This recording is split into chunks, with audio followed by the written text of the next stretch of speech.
Welcome back to our channel. কেমন আছো তোমরা? আশা করি ভালো আছো, আর আমিও ভালো আছি। আমার নতুন আরও একটি ভিডিওতে তোমাদের সকলকে জানাই অনেক অনেক স্বাগত।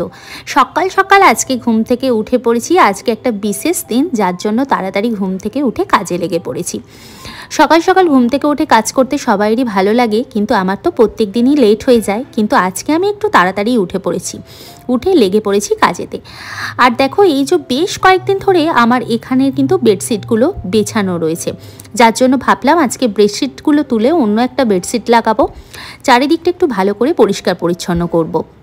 আর আমার যেহেতু বেডের ওপর সব কিছু থাকে, তাই সব কিছু নামিয়ে আবার গোছকাজ করতে একটু সময় লাগে বটে, তবে কিন্তু তাড়াতাড়ি করে আমি গোছকাজও করে নিই, এবং যখনই আমি শুই কোনো জিনিসটা হাতের কাছে প্রয়োজন হয় সঙ্গে সঙ্গে পেয়ে যাই।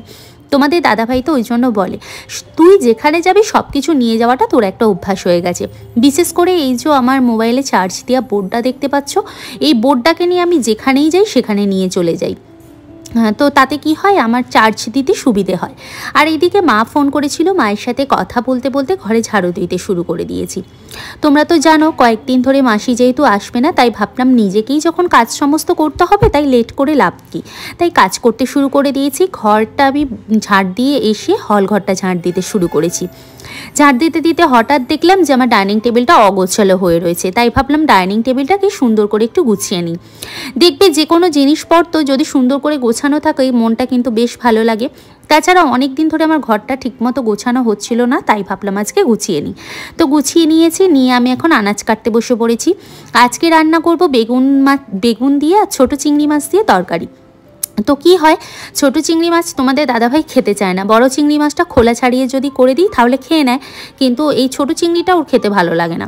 তাই ভাবলাম যেহেতু ফ্রিজে পড়ে আছে, আমি রান্না করে খেয়ে নিই। আর এইদিকে তোমাদের দাদাভাই আসবে, তোমাদেরকে অ্যাটলিস্ট বলে দিই লাস্টে। তো তোমাদের দাদাভাই আসবে বলে ওই জন্য আমি এখানে নান রুটি বানাবো আজকে, যার জন্য আজকে ভাবলাম ময়দাটা মেখে রেখে দিই।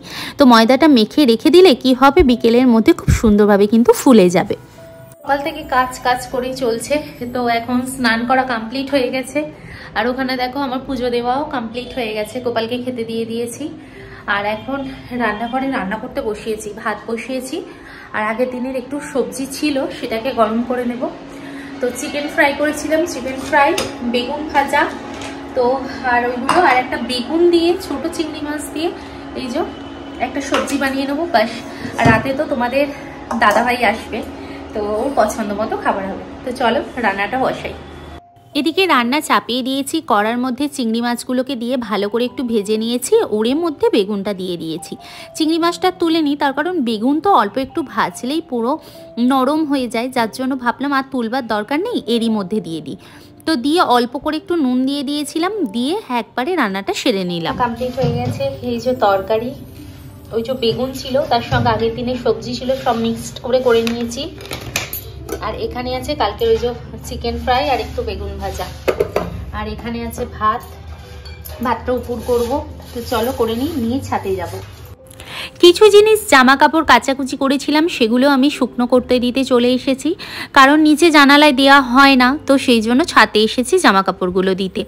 তো এই দিকেতে দিয়ে তারপর নিচেতে যাব। একদিন কি হয়েছে জানো, জামা কাপড়গুলো দিতে গিয়ে তারটা পুরো কেটে গেছে। তো আমি কি করব ভাবলাম সিকিউরিটি দাদাকে ডাকি, বলে সিকিউরিটি দাদাকে ডেকে তারপর আবার লাগানো করিয়ে তারপর জামা কাপড় দিই। আর এখানে এই যে দেখো ফুলকপিগুলো বসিয়েছে, এগুলো হচ্ছে সবুজ ফুলকপি। আমি প্রথমে ভেবেছিলাম ফুলটাই তো দেখতে পাচ্ছি না, ফুলকপির পাতাগুলো এত সুন্দর হয়েছে, ফুলকপিটা কই। তারপর আমি জুম করে যখন দেখলাম ভেতরে সুন্দর ফুলকপি হয়েছে।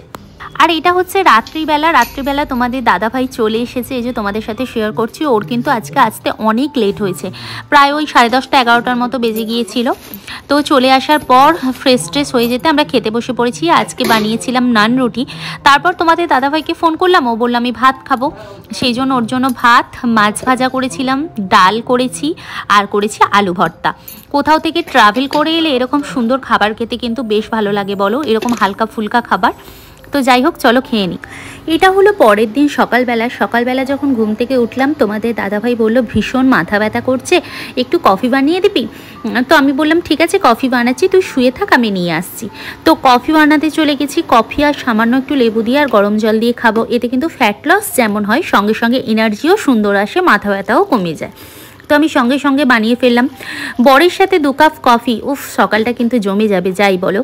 যাদের আর কি হাজব্যান্ডরা বাইরে থাকে, প্রবাসে থাকে বা এরকম আর কি আর্মির ওয়াইফ, তাদের কিন্তু খুব কষ্টকর বিষয় এই যে একা একা থাকা, কিন্তু হাজব্যান্ড পাশে থাকলে আর কিছু চাই না। এই যে তোমাদের দাদাভাই ঘুম থেকে উঠলো, ওঠার পর ওকে কফি দিলাম, খেতে খেতে দুজনে মিলে গল্প করছিলাম। আসলে ও আমাকে জিজ্ঞেস করছিল যে কিছু বাজার আনবার আছে, আমি বললাম হ্যাঁ অনেক কিছু আনার আছে চল, বলে কফি টফি খেয়ে এই যে রেডি হয়ে বেরিয়ে পড়েছি আমরা। আর আমাদের এখানে যেহেতু হালকা ফুলকা শীত ছিল, তাই তোমাদের দাদাভাই বলল যে একটু হালকা ফুলকা কিছু পরে নে, না হলে ঠান্ডা লেগে যাবে। তো আমি পরে নিয়েছি, নিয়ে নিচে নামলাম, নেমে বাইরের ওয়েদারটা দেখা এত সুন্দর দেখতে লাগছিল, সুন্দর রোদ বেরিয়েছে, বেশ ভালো লাগলো। তো এখান থেকে আমরা সবার ফার্স্টে গিয়েছিলাম বাজার করতে। বাজারে ওই যে আলু নেওয়ার ছিল, আর তোমাদের দাদাভাই বলছিল মাটন খাবো, তো মাটন নিলাম, ধনেপাতা নিলাম, কাঁচা লঙ্কা নেওয়ার ছিল, সেগুলো সমস্ত কিছু নিলাম। নিয়ে তোমাদের দাদাভাই আর আমি দুজন মিলে তারপর বাড়িতে ফিরলাম। আমি ওকে বলেইছিলাম বাইরের আমি কিন্তু কোনো খাবার খাবো না, কিন্তু তোমাদের দাদাভাই আমাকে বললো বাইরের খাবার চল না একটু কিছু খাই। আমি বললাম না থাক, কারণ তোমাদের দাদাভাইয়ের সত্যি কথা বলতে কি শরীরটা প্রচণ্ড পরিমাণে হেলদি হয়ে যাচ্ছে, যার জন্য আমি ওকে বারবার করে মানা করছিলাম যে কোনো জিনিস বাইরের আমরা খাবো না। কারণ দেখো সত্যি কথা বলতে কি ওর যদি শরীরটা হেলদি হয়ে যায়, ওর কিন্তু রানিং করতে বা আদার্স যে অ্যাক্টিভিটিগুলো আছে সেগুলো করতেও প্রচণ্ড কষ্ট হবে, যার জন্য আমি মানা করেছিলাম। ফেরার পথে একটু শপিং মলে ঢুকেছিলাম, শপিং মল থেকে নিয়ে এলাম দেশি মুরগির ডিম। তোমাদের দাদাভাই কখনো দেশি মুরগির ডিম খায়নি, তো আমি বললাম চল তাহলে নিয়ে নে 6 পিস, বলে 6 পিস একটা পাওয়া যাচ্ছিলো সেটা নিলাম। আর ইয়েলো ব্ল্যাক পেপার আর রেড ব্ল্যাক পেপার নিয়েছি, আর সঙ্গে নিয়েছিলাম দুধের প্যাকেট। আসলে তোমাদের দাদাভাই বলছিল রসগোল্লা খাবে, তো আমি সেই জন্য ভাবলাম ঠিক আছে রসগোল্লা যখন খাবে একটু দুধটা বেশি করে নিয়ে নিই। একটা চানাচুরের প্যাকেট নিয়েছি, কোকোকোলা নেওয়া হয়েছিল, হলুদ গুঁড়ো লঙ্কা গুঁড়ো নেওয়া হয়েছিল, আর নিয়েছিলাম একটা আমুল গোল্ডের দুধের প্যাকেট, ওটা দিয়ে চা খেতে ভীষণ ভালো লাগে। তোমাদের দাদাভাইয়ের এনার্জি ড্রিঙ্কস, ওই যে রেড বুল যেটাকে বলে সেটা, আর নিয়েছিলাম চাল, আর সঙ্গে নিয়েছিলাম গ্রিন অ্যাপেল আর একটা অ্যাভোকাডো। গুড মর্নিং ফ্রেন্ড, আজকে সকালে বাজার গিয়েছিলাম, ঠিক আছে।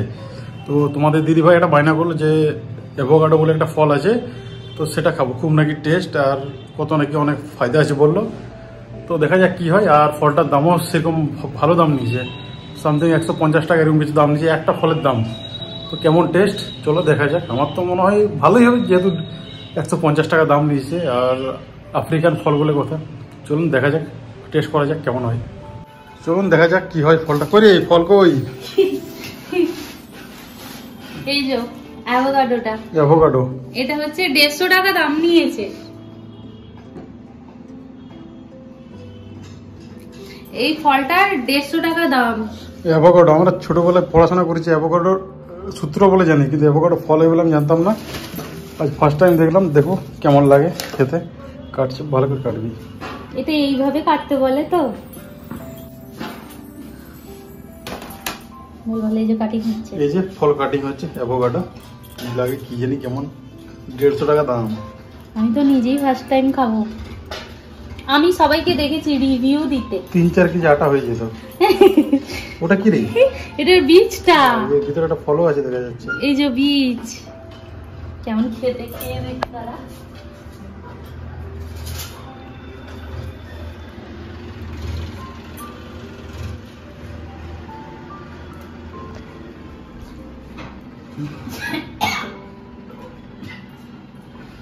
ফলের অবস্থা দেখি খারাপ, কোনো স্বাদ নেই, না নুন আছে, না মিষ্টি আছে, না ঝাল আছে, কিচ্ছু স্বাদ নেই। ফলে নুন ঝাল ধরে থাকে, কিন্তু এটাকে মাখালে ভালো লাগবে খেতে।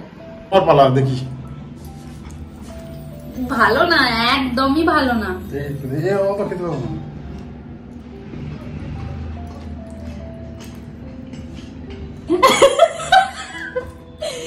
একটু কোনো স্বাদ নেই, 150 টাকা পুরো ফালতু গেছে।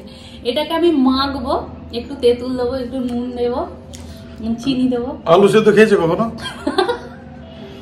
আলু সেদ্ধের মতোই, মানে মুখে দিলে মুখ গুলি গেলে, কিন্তু টেস্ট একদম বিচ্ছিরি, থার্ড ক্লাস। কিচ্ছু নেই এর থেকে 3-4 কেজি আটা নুন টুন আনলে ভালো হতো। ফেক এটাকে, অ্যাভোকাডো বিচ্ছিরি, 150 টাকা জলে গেল। ফেলবো না, এটাকে মাখবো। এর অনেক গুণফুন আছে, যাই হোক যদি কেউ খেতে পারে খেতে পারো, মানে সবার জিভের স্বাদ তো এক নয়, আলাদা। আমাদের ভালো লাগেনি কারো খাবে, আমার তো ভালো লাগেনি, বিচ্ছিরি থার্ড ক্লাস একদম, টেস্ট নেই কিচ্ছু নেই, বেকার 150 টাকা গেল। ঠিক আছে, খেও না। জুগার এতে সর্ষের তেল, নুন আর এই যে একটু কাঁচা লঙ্কা দিয়ে দেবো। আর তোমাদের দাদাভাইয়ের কাছে একটু লেবু নেব, নিয়ে এটাকে মাখবো। দেখি, আশা করি ভালো লাগবে, কারণ এর কোনো স্বাদ নেই, শুধু মুধু মানে টাকা নষ্ট করা ছাড়া কিছুই না। তো এতটা বাজে খেতে সত্যি ভাবতে পারিনি। বরটা ভালো বলে তাই, নাহলে মনে হয় অন্য কেউ হলে মনে হয় মুখ করে পুরো একদম উড়িয়ে দিত। যাই হোক, চলো এটাকে মেখে তারপর খেয়ে দেখি। এখন হচ্ছে সন্ধেবেলা। সন্ধেবেলা তোমাদের দাদাভাইকে আমি বলছিলাম ওখানে তোরা কেমন করে স্যালুট করিস, আমাকে একটু দেখাবি? ও বললো ঠিক আছে দেখাচ্ছি। বলে এই যে দেখো করছে, চলো তোমাদের সাথেও শেয়ার করি।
তোমাদের দাদাভাইয়ের সুন্দর ড্রিল দেখার পরে আমরা বেরিয়ে পড়েছিলাম একটু বাইরে। আসলে তোমাদের দাদাভাইয়ের যে হেয়ার ছিল, হেয়ারটা কাটিং করতে হতো, তো ওই জন্য আমরা ভাবলাম যে চল হেয়ার কাটিংটা স্যালনে করে নিই। তো বেরিয়ে পড়েছে করে। আর আমি তোমাদের সাথে একটা কথা শেয়ার করব বলে, যে আমরা অ্যাভোকাডোটা মাখিয়েছিলাম সেটা কিন্তু আমরা খেতে পারিনি, ওটা ফেলে দিতে হয়েছিল। এতই বাজে ফল, ধারণার বাইরে, তো শুধুমাত্র টাকা নষ্ট করা। এরপর আমরা চলে এসেছিলাম বিরিয়ানির দোকানেতে। আসলে তোমাদের দাদাভাই বললো রাত্রিবেলা আমি বিরিয়ানি খাবো, তো সেই জন্য বিরিয়ানি নিতে চলে এসেছি। আর সঙ্গে নেওয়া হয়েছিল 2টো রুমালি রুটি। আসলে দুপুরবেলা যে আমরা মাটন বানিয়েছিলাম সেটা ছিল, রুমালি রুটি দিয়ে মাটন খেতে বেশ ভালো লাগে, তাই নিয়ে নেওয়া হয়েছিল। ঘুরে টুরে আমরা চলে এসেছি, আর এই যে খাবার কিনে নিয়ে এসেছি। বিরিয়ানি খেতে ইচ্ছে করেছে তোমাদের দাদাভাই, তো বিরিয়ানি নিয়ে এলাম। আর চুলটা কেটেছি, তো চুলটা বাড়িতে গিয়ে তোমাদেরকে দেখাবো। গত 3 বছর ধরে আমি কোনো চুল কাটিনি, তো সেই জন্য ভাবলাম আজকে চুলটা কাটিং করে নিই, তো সেই জন্য কেটে নিয়েছি। কেমন লাগছে অবশ্যই কিন্তু আমাকে কমেন্ট বক্সে জানিও। তারপর আমরা ডিনার করতে বসে পড়েছিলাম। ভাত ছিল দুপুরের, নান রুটি ছিল আগের দিনের, রুমালি রুটি ছিল, আর চিকেন বিরিয়ানি এনেছিলাম, মাটন গরম করে নিয়েছিলাম। এই হচ্ছে আজকের ডিনার আমাদের। তো চলো বন্ধুরা আমরা খাওয়া দাওয়া করে নিই। আজকের ব্লগটা এতটুকুই। কেমন লাগলো অবশ্যই কিন্তু কমেন্ট বক্সে জানিও। আর ভালো থেকো, সুস্থ থেকো। আবার দেখা হবে নতুন করে একটি ভিডিওর সাথে। ততক্ষণের জন্য বাই বাই।